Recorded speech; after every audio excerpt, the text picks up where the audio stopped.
André Larue est né en 1942 à Courville, situé dans l'arrondissement de Beauport. André et Hélène Grenier, son épouse, se sont connus en 1965 lors d'une fête traditionnelle à Saint-Joachim.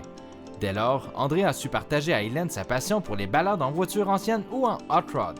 Ensemble, ils ont eu 2 garçons, Denis et Louis, qui ont suivi tous les deux les traces de leur père en rejoignant l'entreprise familiale en 1995. Après avoir complété ses études primaires à Courville, puis des études classiques au Séminaire de Québec, c'est à l'École des métiers de l'automobile de Québec qu'André s'est spécialisé dans ses études en mécanique automobile, diesel et machinerie lourde.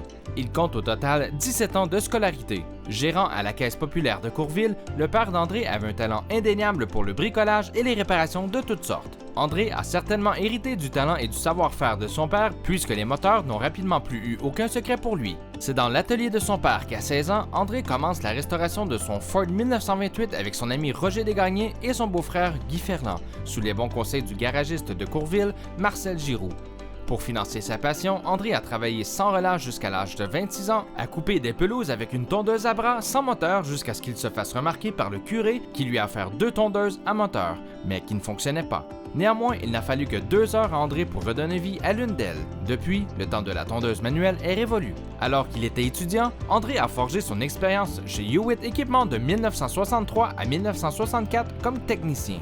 Il est ensuite devenu professeur de mécanique automobile et diesel de 1965 à 1973 à l'École des métiers de l'automobile de Québec. Malgré son travail, André trouvait le temps d'être pompier volontaire et il succéda à son père comme chef pompier en 1969. En 1973, il décide de fonder la compagnie J.A. Larue, spécialisée dans les travaux de génie civil, déneigement et travaux forestiers. En 1995, Denis et Louis, ses fils, le rejoignent dans la compagnie.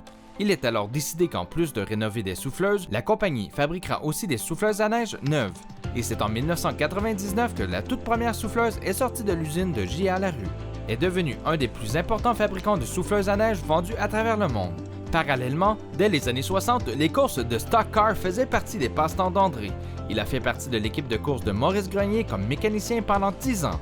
Pour ce qui est des courses d'accélération, c'est plutôt sous la forme de courses Outlaw que ses performances se sont faites remarquer sur le boulevard Paris à Villeneuve.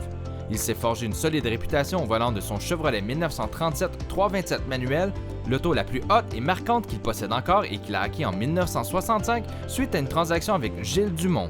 En revanche, il a dû se départir de son Ford 1928. Une dizaine d'autos antiques ont été ainsi acquises et revendues pour en arriver aujourd'hui à sa collection composée de 15 autos antiques, muscle cars et plus de 8 camions antiques, tracteurs et motos.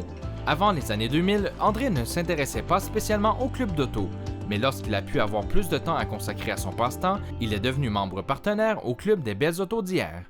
André, félicitations pour ton 50e Salon Autosport de Québec!